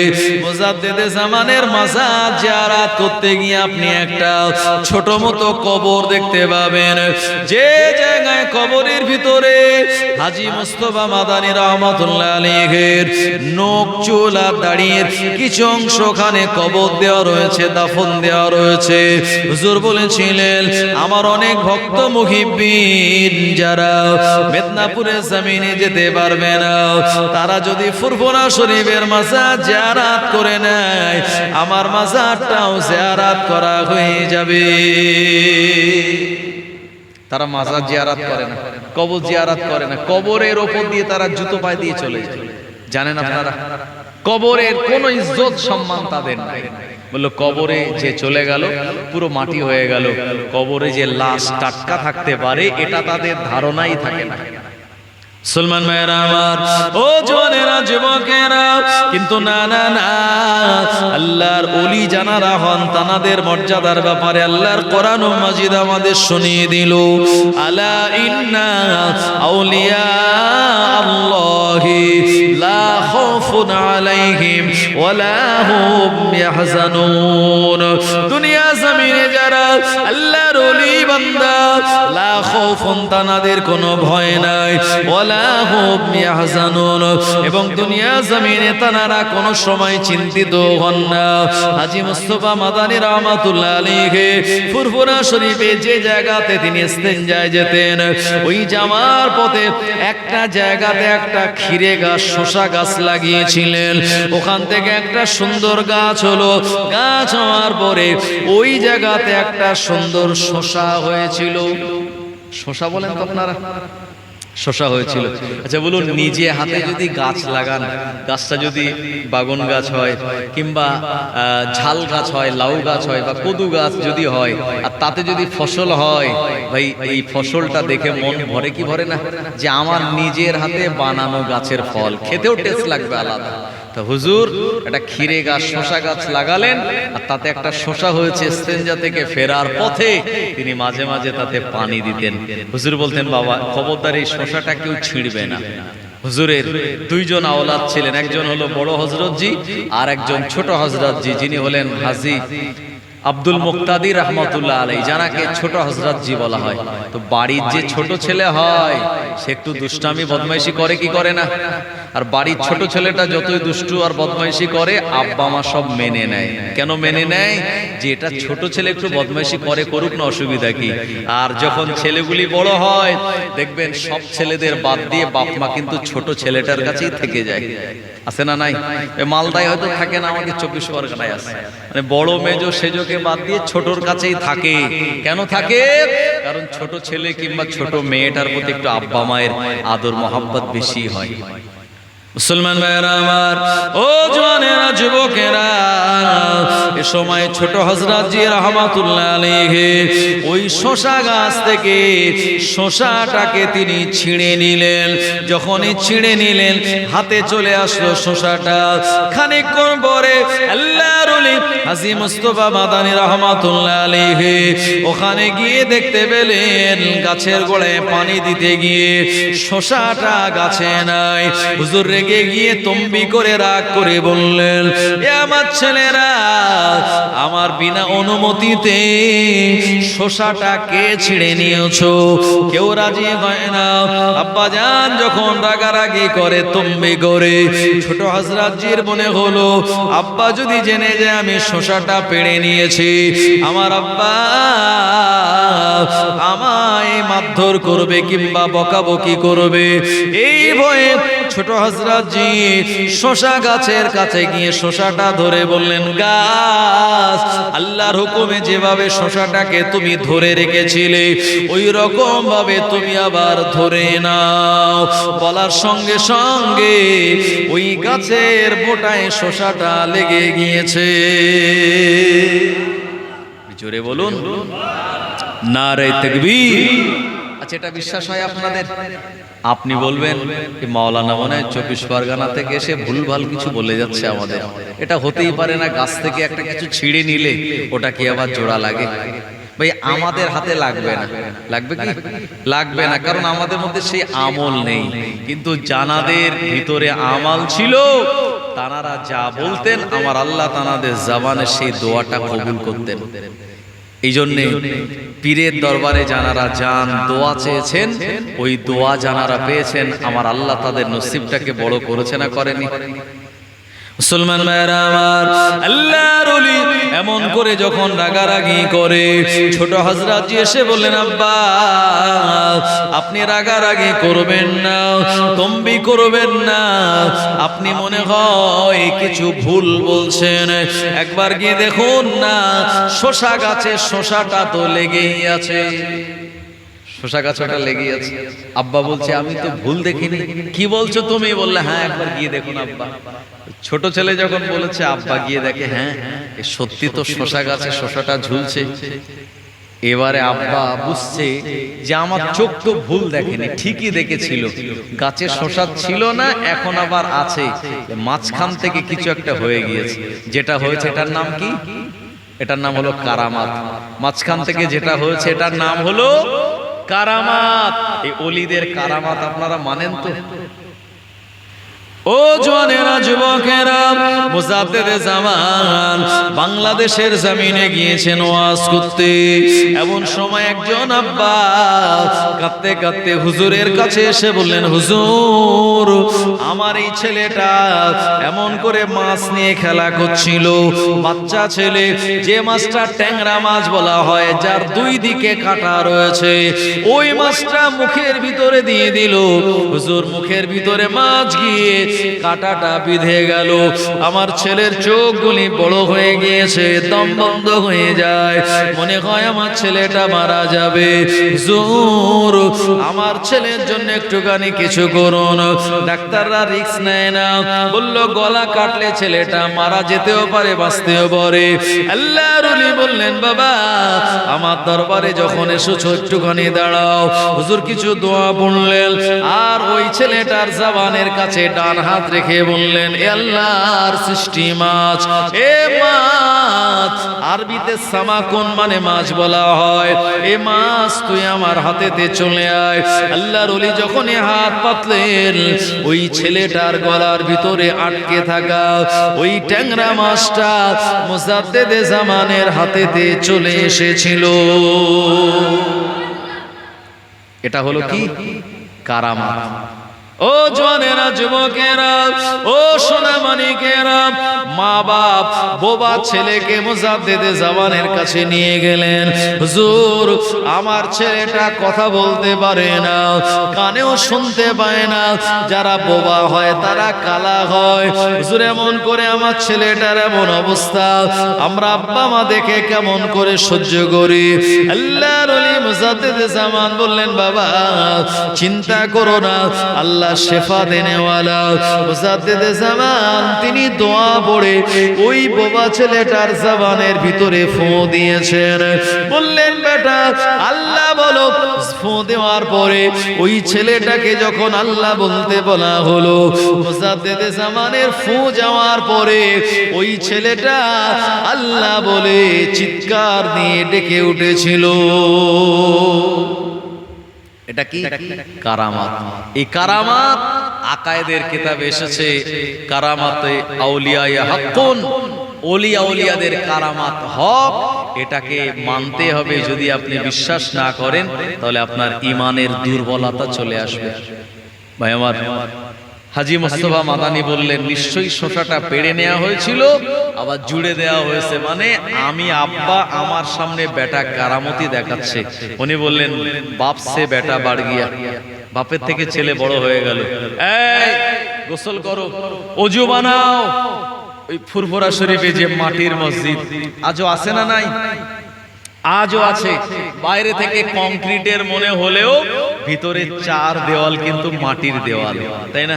ফুরফুরা শরীফে যে দরবার, এই বড় দরবারে মসজিদের ভিতরে ঢুকেছেন আপনারা? কারা কারা ঢুকেছেন একটু হাত তোলেন তো। ও আপনি, অনেকজন ঢুকেছে। ভিতরের দেওয়াল কিন্তু 2022 সালেও মাটির, বাইরেরটা কংক্রিটের। এটা স্মৃতি হিসাবে রেখে দেওয়ার জন্য মাটির বানানো আছে। হুজুর বললেন, বাবা এ আমার বেটা গোসল করে ওযু বানিয়ে ওই মসজিদের মেহরাবের পাশে গিয়ে তুমি শুয়ে পড়ো। মুসলমানেরা আমার, আব্বা জান যেমনটা বললেন, বেটা গোসল করে ওযু বানিয়ে মসজিদের মেহরাবের পাশে গিয়ে শুয়ে পড়ল। আল্লাহর ওলি হাজী মুস্তাফা মাদানী দোয়া আছে, বলেন, আল্লাহ আমার বেটা বাপের সামনে কারামতি দেখায়, আল্লাহ এমন বেটা দরকার নাই, আল্লাহ আপনি তাকে তুলে নিন, মওত দিয়ে দিন। আব্বা যখন বরদোয়া করলো, ওই দোয়াতে ছেলেটার ইন্তেকাল হয়ে যায়। ইন্না লিল্লাহি ওয়া ইন্না ইলাইহি রাজিউন। কুল্লু মান আলাইহা ফান ওয়া ইয়াবকা ওয়াজহু রাব্বিকা যুল জালালি ওয়াল ইকরাম। সবকিছু ফানা হয়ে যাবে, থাকবে একমাত্র আল্লাহ রাব্বুল আলামিনের জাত। আমার আল্লাহ রাব্বুল আলামিনের অস্তিত্ব বিরাজমান থাকবে, সব ফানা হয়ে যাবে। তো আমরা কেউ আগে মরবো, কেউ পরে মরবো, কথা ঠিক কিনা? মরণ আমাদের হবেই। আল্লাহ বললেন আইনামা তাকুনু ইদরিকুমুল মাউতু ওয়ালাউ কুনতুম ফি বুরুজিম মুশাইয়াদা। মরণ থেকে কেউ পালাতে পারবে না, মরণ আমাদের ধরে ফেলবে। মরণ থেকে পালিয়ে কেউ যদি বিরাট বড় বিল্ডিং এ চলে যায়, সেই বিল্ডিং এর ওপরেও মরণ তাকে ধরে ফেলবে। মুসলমান ভাইরা আমার, ছেলেটা মারা যাওয়ার পরে এমন করে ফুরফুরা শরীফে যখন সংবাদ উঠে গেল, এ সময় সবার মনটা খারাপ হয়ে গেল। ছেলেটার নাই, বেটাটা মারা গেল। ও জওয়ানেরা, যুবকেরা, কবর খোঁড়ার কাজ চলছে, দাফন কাফন হবে। এমন সময় খানিকটা পরে একজন বুড়ি মেয়ে ছেলে এক গ্লাস দুধ নিয়ে হাজী মুস্তাফা মাদানির কাছে চলে আসলেন। ও জওয়ানেরা, যুবকেরা, কিতাবের ভিতরে বর্ণিত হয়েছে মুজাদ্দিদ জামানের 6 পুরুষ আগে হাজী মুস্তাফা মাদানি বললেন, মা, এই দুধ তুমি কেন নিয়ে আসলে, কি ব্যাপার? এই সময় বললেন, হুজুর, আমার একটা গরু ছিল, যে গরুটা গাই গরু, ওই গরুর দুধ বিক্রি করে আমার সংসার চলত। হঠাৎ করে আমার ওই গাই গরুটা মারা যায়। গরুটা মারা গেল। অনেকে আছে না, দুধ বিক্রি করে সংসার চালায়, আর 1 কেজি দুধের দাম কত? 50 টাকা নাকি না 60 টাকা? 50 টাকা। আমাদের 24 পরগনায় 50 টাকা। দুধ বিক্রিতে একটা লাভ আছে। লাভ কি বলেন তো? যে 500 যদি দুধ দেওয়া যায়, 500 পানিও চলে যাবে, তাই না? তো এই জন্য অনেকে দুধ বিক্রি করে বেশ মোটা টাকা ইনকাম করে। মুসলমান ভাইরা আমার, ও জওয়ানেরা, যুবকেরা, যদিও কাজটা অন্যায় কাজ, এরকম যে কোনো খাদ্যেতে ভেজাল মেশানো, এটা অন্যায় কাজ। আল্লাহর নবী তিনি মানা করেছেন। মদিনার মার্কেটে আমার নবী মাঝে মাঝে তিনি যেতেন, আর মদিনার মার্কেটে যখন গম বিক্রি হতো, আল্লাহর নবী ওই গমের ভিতরে হাত ঢুকিয়ে দিতেন। ও জওয়ানেরা, ভিতর থেকে গম বার করে আনতেন। ভিতরের গম যদি ভিজে থাকতো, আল্লাহর নবী বলতেন, এই ভিজে গম আর ওপরে শুকনো গম, এইভাবে ধোঁকা দিয়ে ব্যবসা করা যাবে না। আর আজকে ব্যবসাতে বেশিরভাগই ধোঁকা। নকলের গায়ে লেখা আছে নকল হইতে সাবধান। চিনব কি করে আমরা?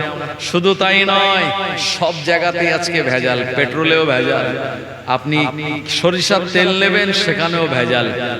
ভেজালে পুরো ছেয়ে গিয়েছে। এই জন্য অল্প বয়সে মানুষের চুল পেকে যাচ্ছে, রোগগ্রস্ত হয়ে যাচ্ছে এই ভেজাল জিনিস খেয়ে। ও জওয়ানেরা, যুবকেরা, ওই বুড়ি মেয়েটা বললেন, আল্লাহর ওলি, আমার গরুটা যখন মারা গেল, আমি কাঁদতেছিলাম। আমার গরুটা মারা গেল, আমি কেমন করে সংসার চালাবো? হঠাৎ দেখতে পেলাম আপনারই বেটা ছোট হযরত জি আমার পাশে দাঁড়িয়ে আমায় জিজ্ঞাসা করে, বুড়িমা, আপনি কাঁদে কেন? আমি বললাম, ও আল্লাহর বান্দা, আমার এই গাই গরুটা মারা গেল, এ কারণে আমি কাঁদতেছি। আপনার বেটা বলল, বুড়িমা কাঁদবেন না, আপনি 1 গ্লাস পানি আনুন। আমি 1 গ্লাস পানি আনলাম। ওই পানিটা তিনি পড়ে দিয়ে আর কুম বিইজনিল্লাহ বলে গরুর গায়ে যখনই ছিটিয়ে দিলেন, আমার আল্লাহর অপার কুদরতি ক্ষমতায় মরা গরুটা জিন্দা হয়ে যায়। ওই গরুটার দুধ দহন করে আমি নিয়ে এসেছি, আর আপনার ছেলে বলেছে এই দুধের গ্লাসটা আমার আব্বাজানের কাছে দিতে, এবং আমার আব্বাজানের কাছ থেকে আমার ব্যাপারে দোয়া চেয়ে আসবেন। এই কারণে দুধের গ্লাসটা আপনার ছেলের নির্দেশ অনুযায়ী আপনার হাতে দিয়ে দিলাম। ছেলেটা কোথায়? মসজিদে লাশ হয়ে মরে আছে, তাই না? তো শরীয়তে দুটো জিনিস, একটি হলো ফানাফিল্লাহ আর একটা হলো বাকাবিল্লাহ। ফানাফিল্লাহ বাকাবিল্লাহ এর বিস্তারিত একটা ব্যাখ্যা, আমি ওদিকে যাব না। তো দুনিয়ার জমিন থেকে তিনি বিদায় নিয়েছেন, টানার ভিতর থেকে কারামতি প্রকাশ পেয়েছে। জোরে বলুন সুবহানাল্লাহ। ছেলে মসজিদে লাশ হয়ে শুয়ে আছে, আবার সেই ছেলে জেন্দা হয়ে মরা গরুকে জেন্দা করে সেই গরুর দুধ দহন করে আমার কাছে পাঠিয়েছে। হাজী মোস্তফা মাদানির বুঝতে আর বাকি রইল না যে আমার ঘরে আল্লাহ কত বড় রত্ন দিয়েছিল, কিন্তু আমি সেটাকে চিনতে পারলাম না।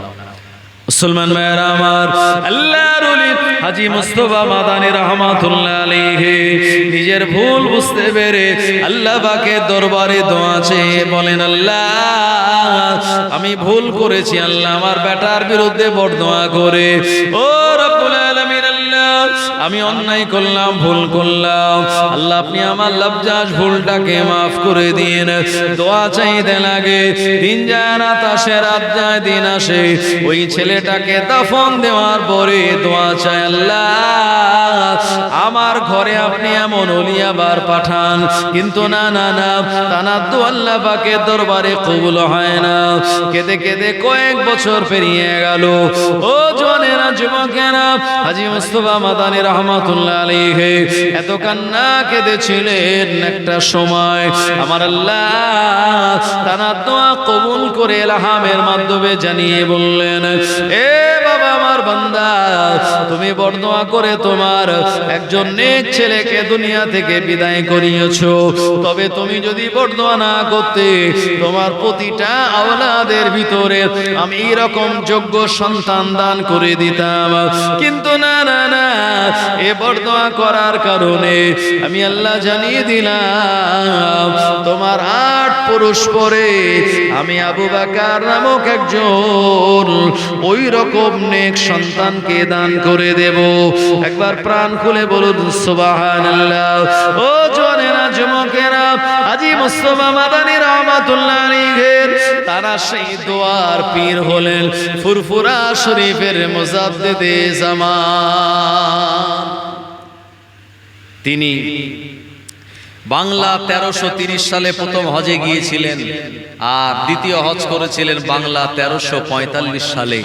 হজে গিয়ে আল্লাহর নবীর মাজার মুকাদ্দাসের ভিতরে 3 দিন 3 রাত তিনি অবস্থান করেছিলেন। কোরআন হাদিসের মহাসমুদ্রে ডুব দিয়ে আমাদের কাছে সুন্দর একটি সিলসিলা দিয়েছেন, অথচ আজকে যারা বুকে হাত বাঁধে তারা বলে সব বেদাত, সব ভুল। বলছে কি বলে না ভাই? এদের চক্রান্তে চক্রে আপনি যদি পড়ে যান, ঈমান আমাল সব শেষ হয়ে যাবে।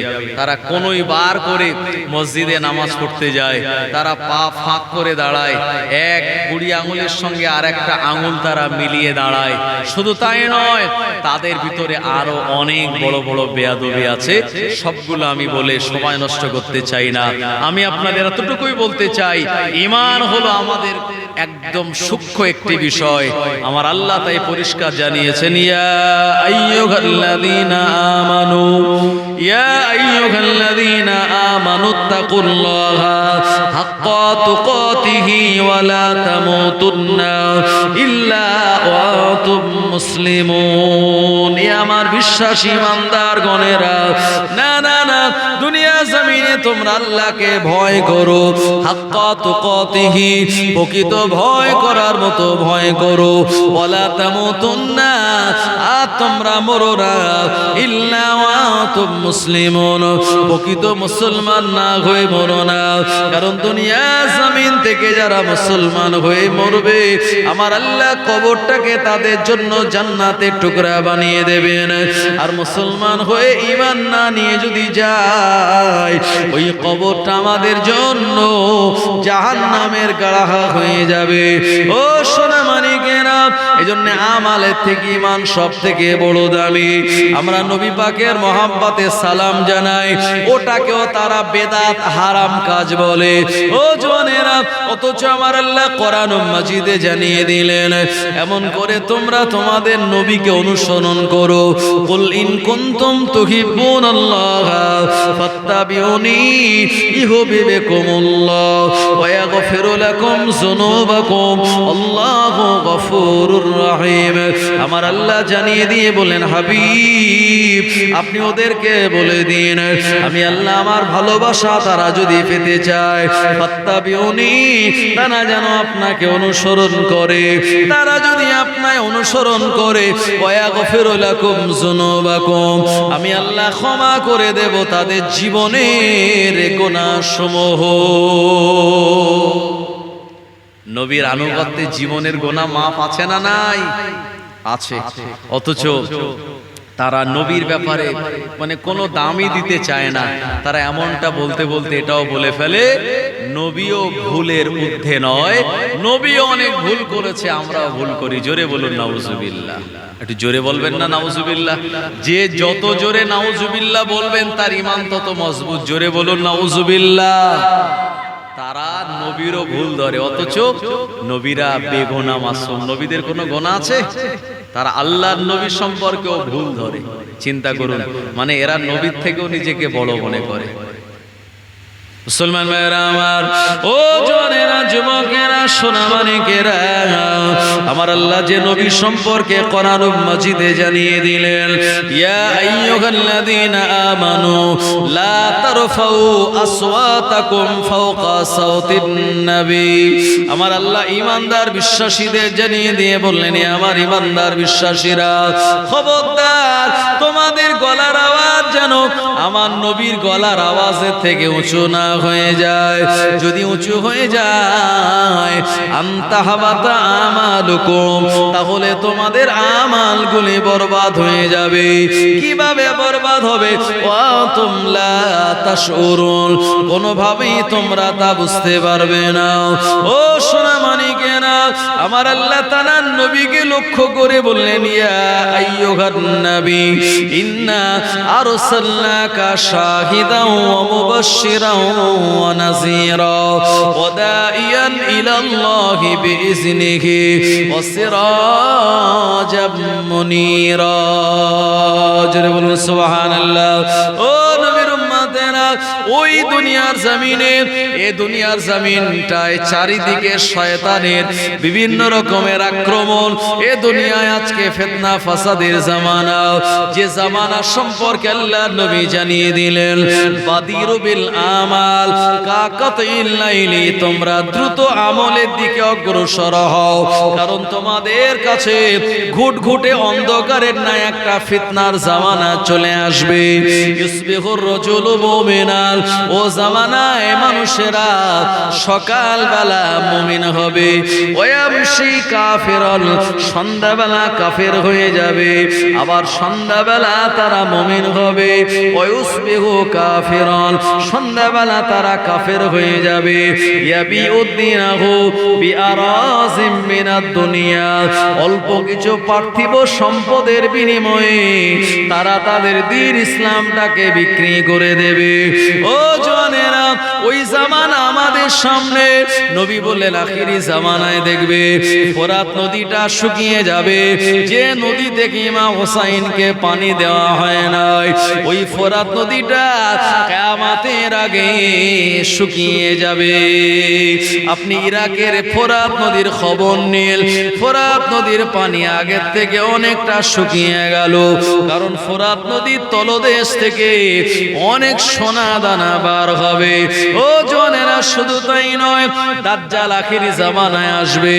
নবী ঈসা আলাইহিস সালাম দামেস্কের মসজিদে শ্বেত মিনারের উপরে দুইজন ফেরেশতার কাঁধের উপরে ভর দিয়ে নামবেন, আর বাবুল লুদ নামক দরওয়াজার সামনে গিয়ে দাজ্জালকে হত্যা করে দেবে। অথচ ইসরায়েলের ইহুদিরা ওই বাবুল লুদ নামক দরওয়াজা অটোমেটিক্যালি বানিয়ে ফেলেছে। ও জওয়ানেরা, শুধু তাই নয়, আল্লাহর নবী জানিয়ে দিলেন কিয়ামতের আরো আলামত হলো আইয়ুরফাউল ইলমা, ইলমগুলি উঠে যাবে, মানুষের ভিতরে ইলম কালাম থাকবে না। ওয়ায়াকসুরু জিনা, চারিদিকে জিনা বেড়ে যাবে, মানুষ নামাজ পড়বে অথচ জিনা থেকে খালি থাকবে না। শুধু তাই নয়, আল্লাহর নবী আরো জানিয়ে দিয়ে বললেন, আখিরি জামানায় চারিদিকে এমন করে অন্যায় অপরাধের সংখ্যা এতটা বেড়ে যাবে, অন্যায় কাজগুলি তাদের কাছে ন্যায় বলে মনে হবে, হারাম কাজ করাটাকেও তাদের হালাল বলে মনে হবে। আজকে বেশি বেশি পরিমাণে সুদ এত বেড়ে গেল, যারা সুদ খায় তাদের কাছে এটা কোনো ব্যাপারই নয়, যেন মনে হয় সুদ হালাল। কথা ঠিক কিনা? এত সমাজে বেড়ে গিয়েছে, অন্যায় কাজটাকেও তখন কি মনে হবে? নেকির কাজ মনে হবে। নবী বললেন ওই জামানা আসার আগে তোমরা দেখতে পাবে ফোরাত নদীর কুল শুকিয়ে গেল। আর সত্যি শুকিয়ে গিয়েছে, যে ফোরাত নদীর কুল থেকেই সেই জিলহজ মাস, আগামী মুহররমের চাঁদ, যে মুহররমের চাঁদে ইমাম হুসাইন কারবালার ময়দানে লড়াই করেছিলেন, তানাকে পানি দেওয়া হয়নি। হয়েছিল কি? কারা দেয়নি পানি? একদল মুসলমানেরা, একদল মুসলমানেরা পানি দেয়নি। ইমাম হুসাইনের গলায় যে ছুরি চালিয়েছিল সেও মুসলমান। ইমাম হুসাইনকে গদি থেকে নামিয়ে গদিটা যে দখল করতে চেয়েছিল সেও মুসলমান। এই জন্য মনে রাখতে হবে মুসলমান দুই প্রকার, এক মুসলমান ইমাম হুসাইনের পক্ষে, আর এক মুসলমান ইমাম হুসাইনের বিপক্ষে। কিন্তু সবাই কলমা পড়ে, সবাই কলমা পড়লে সবার ঈমান এক নয়, কারণ সব মুসলমান জান্নাতে যাবে না। কথা ঠিক বললাম না? বুঝতে ঠিক বললাম না ভুল বললাম? ভাই আপনারা আমার কথায় রাগ করছেন? জি। তাই সব আলেমেরা, সব মুসলমানেরা যে কথাটা বলবে এটা মানা যাবে না। আপনি বলে হুজুর আপনি যে কথাটা বলছেন আর তারা যেটাকে জায়েজ বলছে সেটা তো আম মানুষ বলছে না, সেও তো পাক্কা বড় একজন আলেম। ভাই এই আলেমরাই পথভ্রষ্ট হয়ে আখিরি জামানায় আপনার ঈমানটাকে বরবাদ করবে। মুসলমান ভাইরা আমার, ও জওয়ানেরা, যুবকেরা, নবীর উম্মতেরা, এইজন্য আমার আল্লাহ আপনার আমার ভিতরে বিবেক দিয়েছেন, ইলম দিয়েছেন। আমরা বিবেক দিয়ে ইলমগুলি দিয়ে যাচাই বাছাই করে নেব কোনটা হাক্কানি কোনটা বাতিল। দুনিয়ার জমিনে হাক্কানি আলেমের অনুসরণ আপনায় করা লাগবে, বাতিলের অনুসরণ করলে তার সঙ্গে জাহান্নামে যেতে হবে। ও নবীর উম্মতেরা, সোনামানিকেরা, এজন্য সমাজে আজকে আমাদের সব থেকে যেটা বড় প্রয়োজন ইলম শিক্ষা করা।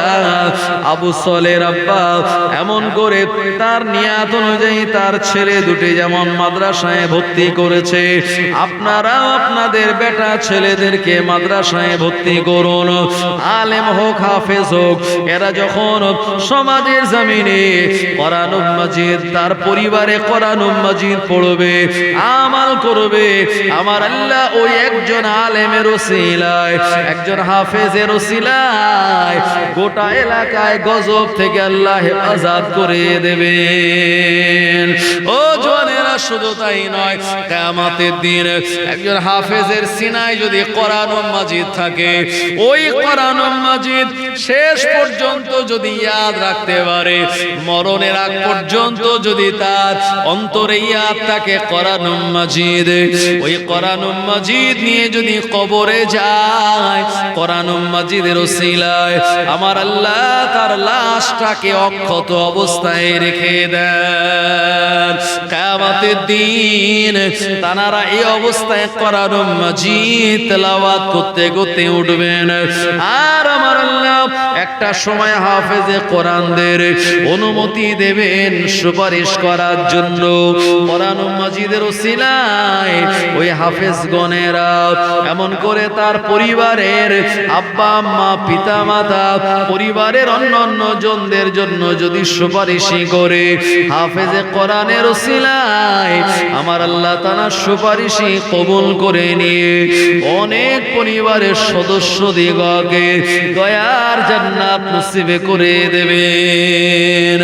ও জওয়ানেরা, শুধু তাই নয়, অন্যান্য মুসান্নিফ গণেরা বলেছেন একজন হাফেজের, মুকাম্মাল হাফেজের ক্ষমতা আল্লাহ দেবেন কিয়ামতের দিন, তার পরিবার থেকে 70 জনকে আল্লাহর জান্নাতে নিয়ে যেতে পারবে।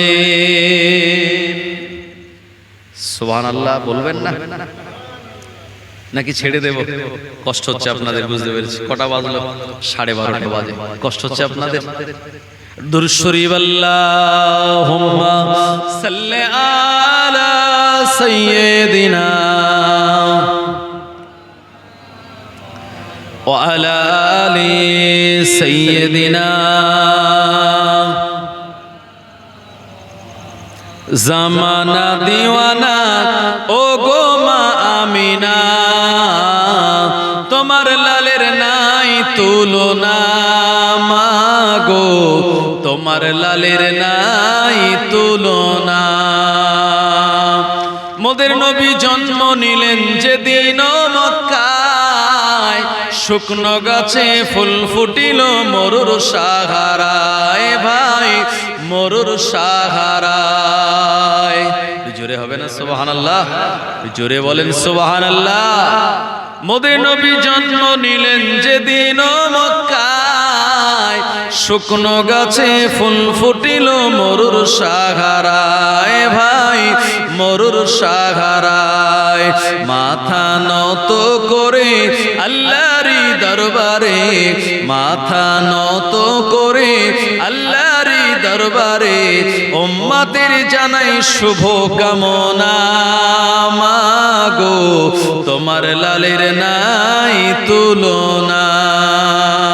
মেঘমালা ছায়া করে রোদ না লাগে গায়, গরম মরু পায়ের তলায় শীতল হয়ে যায় ভাই, শীতল হয়ে যায়। নূরানি বদনে হাওয়া চলে শনশনে, নূরানি বদনে হাওয়া চলে শনশনে, খেজুর পাতায় ঘেলায় সব ডানা মাগো, তোমার লালের নাই তুলনা। মোদের নবী শুয়ে শুয়ে আকাশে তাকায়, জান্নাতেরই হুর গেলে মান সালাম জানায় ভাই, সালাম জানায়। নবীর এক ইশারায় গাছে এসে সালাম জানায়, নবীর এক ইশারায় গাছে এসে সালাম জানায়। আসমানেরই চাঁদ জাগার খেলনা মাগো, তোমার লালের নাই তুলনা। জামানা দিওয়ানা ও গো মা আমিনা, তোমার লালের নাই তুলনা মাগো, তোমার লালের নাই তুলনা। আল্লাহুম্মা সাল্লি আলা সাইয়্যিদিনা